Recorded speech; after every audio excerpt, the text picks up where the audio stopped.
Shalom saudara-saudara yang saya kasih dalam Tuhan Yesus, kita akan mendengar firman Tuhan. Dan terlebih dahulu mari kita berdoa. Tuhan, tiba saatnya kami mendengar firman-Mu.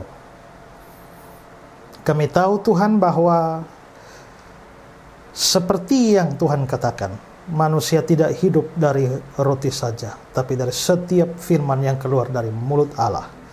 Dan kami tahu bahwa hidup rohani kami bergantung pada firman-Mu. Karenanya saat ini kami hendak menerima firman-Mu sebagai makanan bagi jiwa atau roh kami.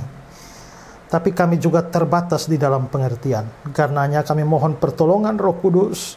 Roh Kudus yang telah memakai atau memberikan inspirasi kepada para penulis kitab suci, juga menolong kami memberikan iluminasi, memberi penerangan, supaya waktu kami membaca dan merenungkan, mendengar firman Tuhan, kami bisa mengerti. Ampuni dosa dan salah kami ya Tuhan, dan juga tolong kami supaya kami bisa mendengar dengan baik. Setan tidak mencuri benih firman Tuhan dengan mengalihkan hati dan pikiran kami kepada hal-hal yang lain. Tolong hamba dalam menyampaikan, biarlah kata-kata, suara, jalan pikiran dari Tuhan menolong hamba-Mu. Kami siap mendengarkan firman-Mu. Mari Tuhan berfirman bagi kami. Dalam nama Yesus kami berdoa. Amin.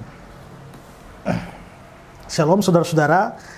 Pada kesempatan ini saya akan menyampaikan firman Tuhan dengan tema menjadi saksi Tuhan. Menjadi saksi Tuhan. Pada beberapa hari lalu kita sudah memperingati dan merayakan kenaikan Tuhan Yesus ke surga. Dan sebelum Tuhan Yesus naik ke surga, ada satu kalimat penting yang dia nyatakan kepada murid-muridnya. Dan kalimat penting itu berkenaan dengan keinginan Tuhan supaya para muridnya dapat menjadi saksinya, menjadi saksi Tuhan. Dan itu tercatat di dalam Kisah Para Rasul pasal 1 ayat yang ke-8. Mari kita membacanya. Kisah 1 ayat 8. Tetapi kamu akan menerima kuasa kalau Roh Kudus turun ke atas kamu. Dan kamu akan menjadi saksiku di Yerusalem dan di seluruh Yudea dan Samaria sampai ke ujung bumi. Nah, di sini saya tidak akan berbicara tentang janji terkait kedatangan Roh Kudus, karena dikatakan kamu akan menerima kuasa kalau Roh Kudus turun ke atas kamu. Saya juga tidak akan berbicara tentang menjadi saksi di Yerusalem, Yudea, Samaria sampai ke ujung bumi. Tapi saya hanya akan mengkonsentrasikan pembahasan kita pada kata-kata dan kamu akan menjadi saksiku. Karena itu tema saya hari ini adalah menjadi saksi Tuhan. Nah, kalau dikatakan kamu akan menjadi saksiku, siapakah kamu yang dimaksudkan di sana? Kalau kita melihat contoh atau konteksnya di dalam Kisah Rasul pasal 1 ayat 2, maka sebelum Yesus memberikan perintah itu oleh Roh Kudus kepada rasul-rasul yang dipilihnya, berarti kamu di situ itu berhubungan dengan para rasul. Mengapa para rasul? Karena para rasul itu yang menjadi saksi mata adalah mereka yang akan bersaksi itu. Saksi Tuhan adalah mereka yang pernah menjadi saksi mata. Dan memang dalam konteks ini, rasul-rasul itu adalah saksi mata dari Tuhan. Dan karenanya mereka layak disebut sebagai para saksi. Atau mereka bersaksi tentang Tuhan karena memang mereka saksi matanya. Tapi saudara-saudara, Alkitab berbicara tentang saksi Tuhan. Itu tidak hanya terbatas kepada 12 rasul saja, tapi bahkan kepada orang di luar rasul-rasul itu, mereka tetap disebut sebagai saksi. Misalnya, untuk Stefanus dalam Kisah 22 ayat 20. Dan ketika darah Stefanus saksimu itu ditumpahkan. Stefanus disebut sebagai saksi, padahal dia bukan dari kalangan rasul. Juga di dalam kitab Wahyu kita menemukan ada seorang yang namanya Antipas, di mana dia disebut sebagai saksi. Wahyu 2 ayat yang ke-13, di mana dikatakan di sana bahwa engkau tidak menyangkal imanmu kepadaku, juga tidak pada zaman Antipas saksiku yang setia kepadaku. Antipas disebut saksi, padahal dia bukan rasul. Itu berarti bahwa menjadi saksi Tuhan tidak harus dari kalangan rasul-rasul. Juga dalam Wahyu pasal 17 ayat 6. Dan aku melihat perempuan itu mabuk oleh darah orang-orang kudus dan darah saksi-saksi Yesus. Saksi-saksi Yesus ini adalah para martir. Jadi dengan kata lain kita bisa lihat bahwa untuk menjadi saksi Tuhan itu tidak hanya terbatas pada para rasul. Untuk orang-orang percaya juga dapat disebut sebagai saksi Tuhan. Maka saya adalah seorang saksi Tuhan. Saudara itu adalah seorang saksi Tuhan. Dan semua teman kita, semua saudara seiman kita, semua orang percaya seharusnya adalah menjadi saksi Tuhan. Nah, pada hari ini, karena kita semua adalah saksi Tuhan, maka saya akan berbicara tentang tema ini. Hal pertama yang akan saya bicarakan adalah kata-kata menjadi saksi. Kamu akan menjadi saksi. Itu eksplisit dikatakan. Para murid, para rasul, kita akan menjadi saksi Tuhan. Nah, apa itu saksi? Seorang saksi adalah seorang yang mengetahui dengan persis sesuatu perkara dan dia bercerita tentang perkara yang dilihat dan diketahuinya itu. Itulah yang kita lihat di dalam kasus-kasus pengadilan. Kalau seorang di dalam sidang pengadilan dipanggil sebagai saksi, berarti dia harus mengetahui persis perkara itu, dia melihatnya atau dia mendengarnya. Karena itu kalau seorang dikatakan sebagai saksi Kristus, artinya orang itu tahu persis tentang Kristus. Dia kenal Kristus, dia mengerti Kristus, baru dia bisa menjadi saksi dan menceritakan tentang Kristus. Bagaimana orang yang tidak tahu apa-apa tentang Kristus bisa jadi saksi? Tidak bisa. Maka menjadi saksi berarti harus tahu, harus kenal siapa Kristus. Ayat Kisah Para Rasul 1 ayat 8 tadi ya. Kalau di dalam Alkitab bahasa Inggris Contemporary English Version, dia mengatakan, "Then you will tell everyone about me." Dan kamu akan tell everyone about me. Menceritakan segala sesuatu, menceritakan kepada semua orang about me, tentang aku. Maka di sini kita bisa lihat bahwa memang bagaimana kita bisa bercerita kepada orang lain tentang Yesus kalau kita tidak kenal Yesus? Karena itu, apabila saudara dan saya disebut sebagai saksi Kristus, berarti kita perlu mengetahui kebenaran-kebenaran tentang Kristus dan kita mau membicarakannya. Kalau kita tidak tahu, kita mau berbicara atau bercerita tentang Yesus, tapi kita tidak tahu apa-apa tentang Yesus, tidak bisa jadi saksi. Kalau kita tahu banyak tentang Yesus, tapi tidak mau berbicara atau bercerita tentang Yesus, maka kita tidak bisa jadi saksi. Ada seorang anak perempuan di anak seorang bankir Inggris. Dia begitu mencintai Tuhan dan dia mengenal Tuhan. Lalu dia sering pergi bersaksi cerita tentang Tuhan Yesus kepada orang banyak. Itu menjadi kegirangannya. Tapi akhirnya orang tuanya pindah dari wilayahnya dan dia terpaksa harus pindah.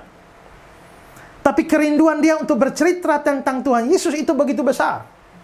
Sampai dia di tempat yang baru dia berusaha mencari-cari siapa yang bisa mendengar cerita dia tentang Tuhan Yesus. Lalu dia menemukan sebuah pabrik di mana ada banyak pekerja perempuan di sana. Dan dia mengunjungi pabrik itu dan dari hari ke hari dia bercerita tentang Tuhan Yesus. Tapi tiba-tiba dia jatuh sakit. Dan dokter mengatakan bahwa dia harus berada di ranjang sakit kira-kira 13 bulan. Dan selama itu dia tidak boleh turun. Dan saudara-saudara, walaupun dia akhirnya harus tidur selama 13 bulan, tidak turun dari tempat tidur. Tapi kerinduan dia untuk bercerita, bersaksi tentang Tuhan Yesus ini begitu membara. Sampai di atas tempat tidur, dia menuliskan kerinduannya untuk bersaksi tentang Tuhan Yesus. Sampai akhirnya saudara, tulisan-tulisan kerinduan hatinya itu jatuh ke tangan seorang musisi terkenal. Dan akhirnya diberikanlah lagu atau diberikanlah musik untuk kata-kata itu. Sampai akhirnya menjadi sebuah nyanyian rohani yang dikenal luas. Di dalam Kidung Jemaat nomor 427. Ku suka menutup tuturkan cerita mulia, ya, cerita Tuhan Yesus dan cinta kasih-Nya. Saya kira kita familiar dengan lagu itu. Berarti itulah gambaran orang yang memang punya pengenalan akan Yesus dan punya kerinduan untuk bercerita. Jadi, kalau saudara tidak tahu apa-apa tentang Yesus, saudara tidak bisa jadi saksi. Walaupun saudara rindu untuk bicara. Tapi sebaliknya, kalau saudara punya pengetahuan banyak tentang Yesus, tapi tidak mau bercerita tentang Tuhan Yesus kepada orang lain, maka saudara tidak bisa menjadi saksi. Nah, saudara-saudara, perhatikan satu hal di sini, bahwa kita disebut atau Tuhan mau kita menjadi saksi.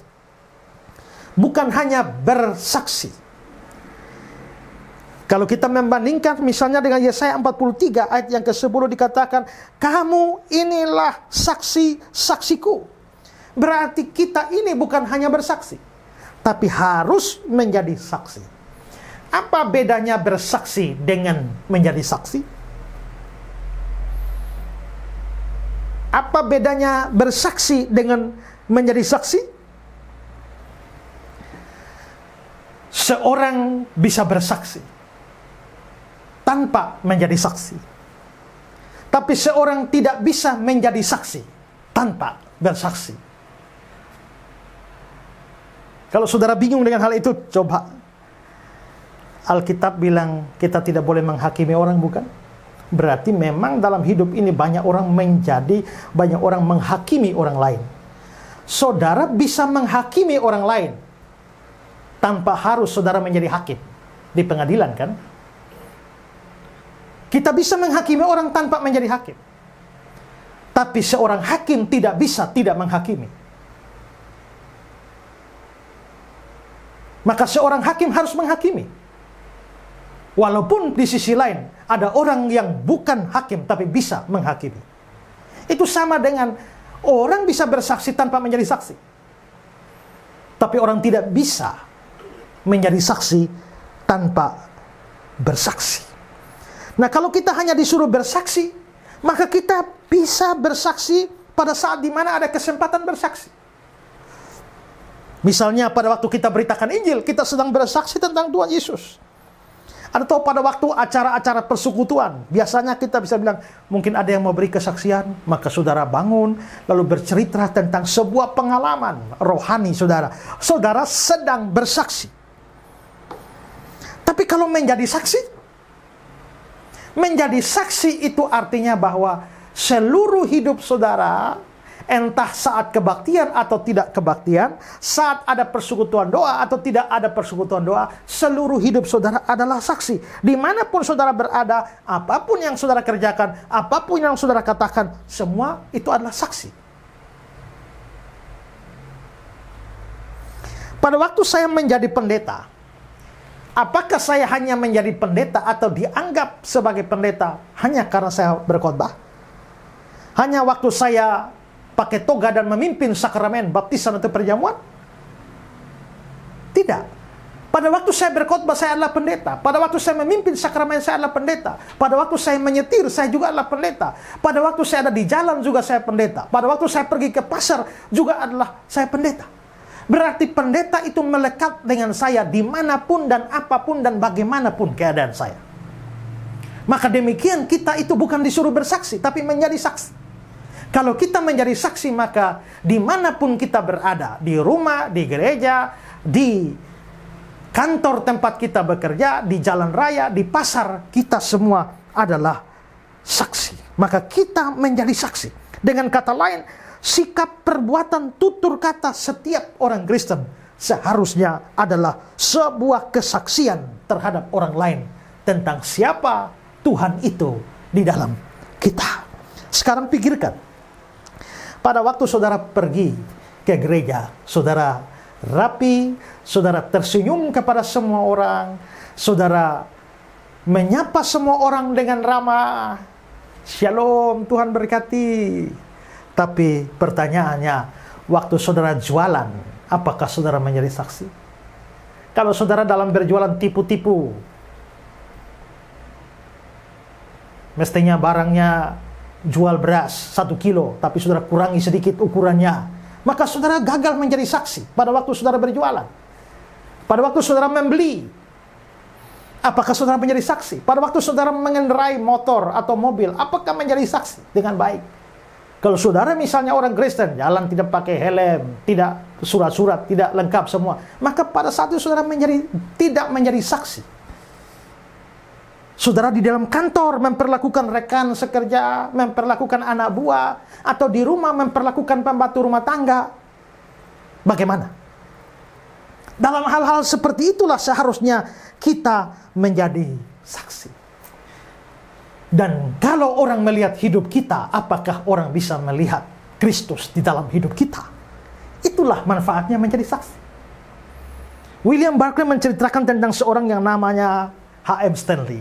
H.M. Stanley ini pergi ke Afrika dan bertemu dengan seorang misionaris di Afrika yang namanya David Livingstone di Afrika Tengah. Dan Stanley sempat tinggal beberapa saat dengan Livingstone. Dan saudara-saudara, setelah pulang dari sana, Stanley mengatakan satu kalimat, jika saja saya tinggal bersamanya, maksudnya bersama Livingstone, lebih lama lagi, saya tidak perlu didorong untuk menjadi Kristen, walaupun dia tidak pernah berbicara kepada saya tentang hal itu. Seandainya saya tinggal lebih lama, saya pasti akan menjadi Kristen. Karena apa? Karena tentu dia bisa melihat bagaimana tutur kata, perbuatan, apa yang dikerjakan Livingstone, itu adalah kesaksian tentang Yesus. Dan ingat bahwa melalui hidup kita, perbuatan seorang saksi, maka nama Tuhan bisa dipermuliakan di sana. Itulah maksudnya, tujuannya kita disebut sebagai saksi Tuhan. Saya teringat sebuah kisah lama bahwa seorang pebulu tangkis Indonesia yang namanya Christian Hadinata. Dia dalam satu pertandingan badminton, dia akhirnya dalam kejuaraan dunia dan akhirnya dia masuk ke final. Dia masuk ke final melawan lawan dari negara lain, dan dalam pertarungan itu mereka seri beberapa kali di dalam babak-babak sebelumnya sampai pada babak terakhir, babak penentuan, dan mereka harus jus berkali-kali karena seimbang. Dan sampai akhirnya dalam satu rally yang panjang, dan kali ini siapa yang membuat kesalahan, maka lawannya yang akan keluar sebagai pemenang. Dan dalam rally yang panjang itu tiba-tiba sang lawan melakukan smash. Begitu melakukan smash, lalu hakim garis mengatakan out. Begitu out, maka otomatis Christian Hadinata yang keluar sebagai pemenang. Maka seluruh ofisial Indonesia sudah berteriak bersorak-sorak karena Christian keluar sebagai pemenangnya, sebagai juara dunia. Tapi sesuatu yang aneh terjadi. Justru Christian Hadinata pergi kepada hakim garis dan juga Yuri untuk protes. Dia mengatakan bahwa tadi smash itu bukan out, tapi masuk. Lalu hakim garis bilang tidak, itu out.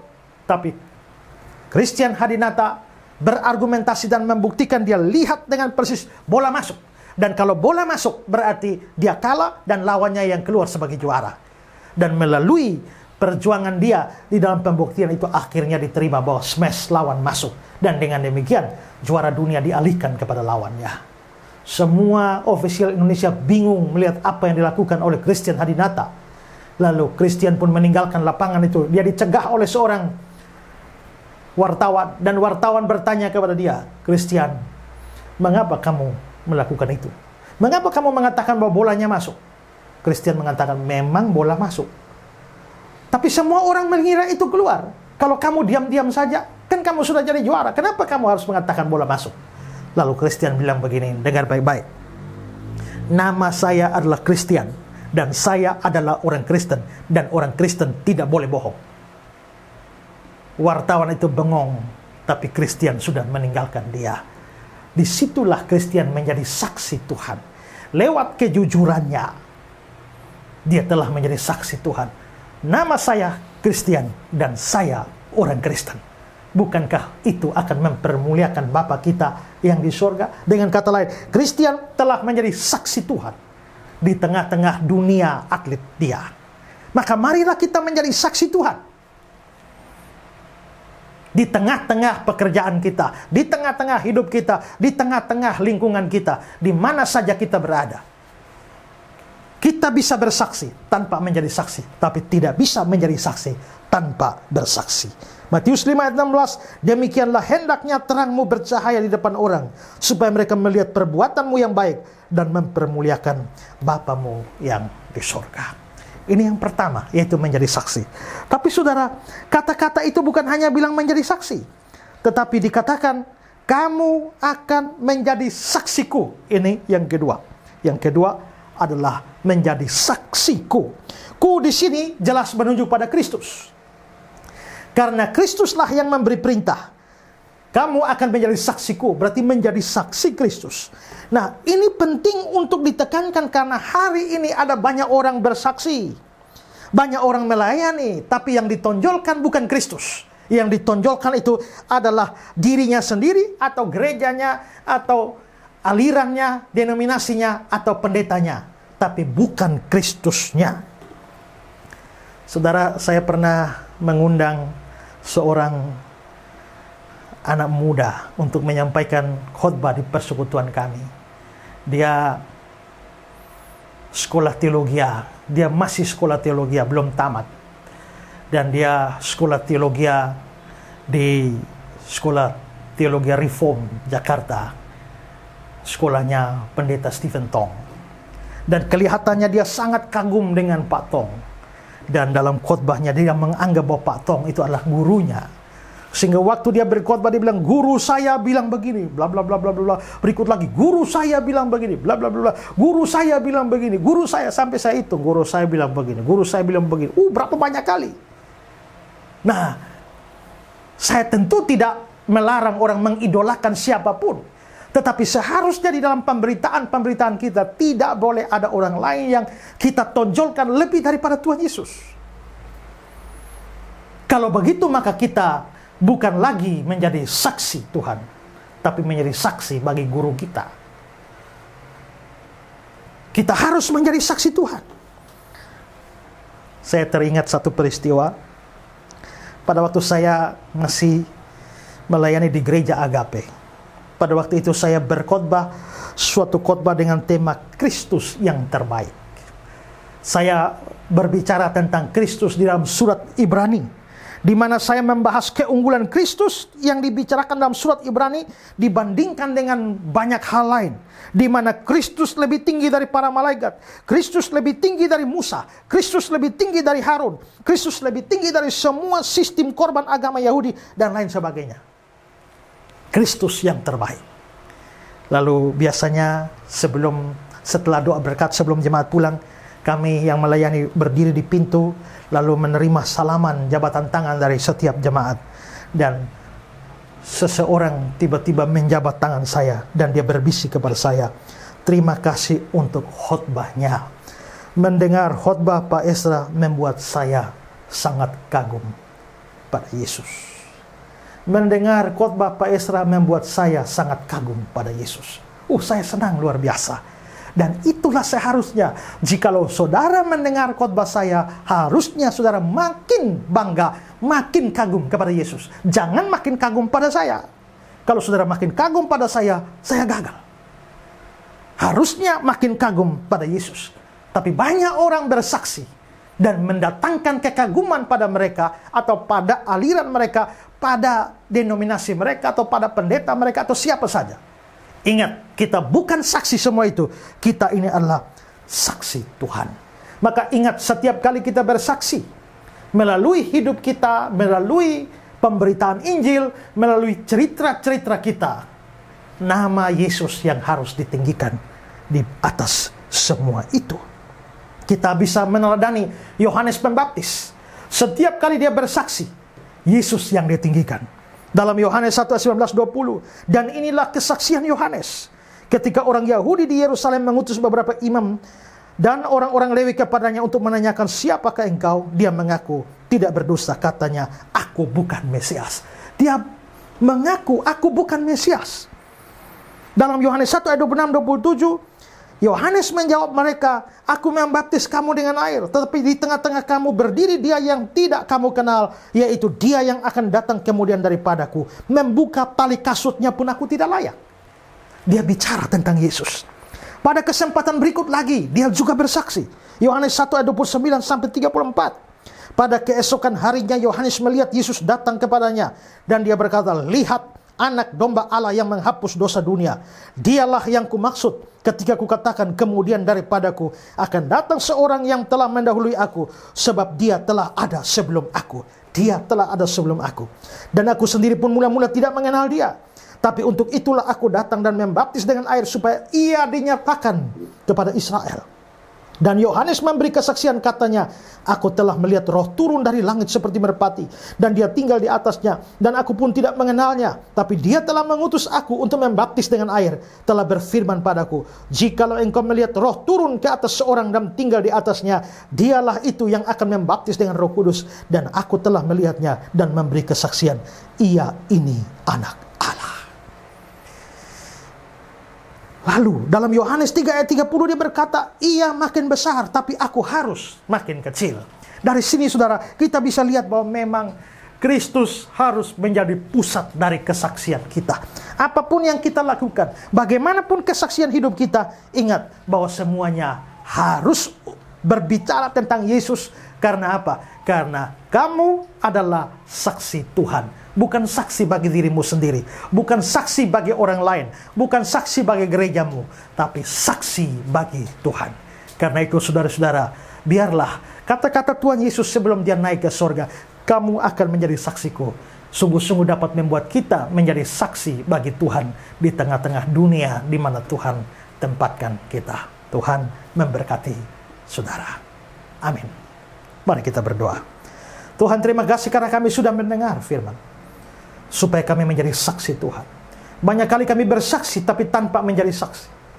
Tapi biarlah setelah mendengar firman ini kami benar-benar mau jadi saksi Tuhan bahwa seluruh hidup kami, dimanapun kami berada, kata-kata, pikiran, perkataan, perbuatan kami sungguh-sungguh menjadi saksi. Bukan bagi diri kami, bukan bagi gereja kami, bukan bagi aliran kami, tapi bagi Tuhan. Dan biarlah setiap kesaksian kami sungguh-sungguh meninggikan Tuhan, seperti yang dilakukan oleh Yohanes Pembaptis. Terima kasih Tuhan untuk firman-Mu. Dalam nama Yesus kami berdoa. Amin.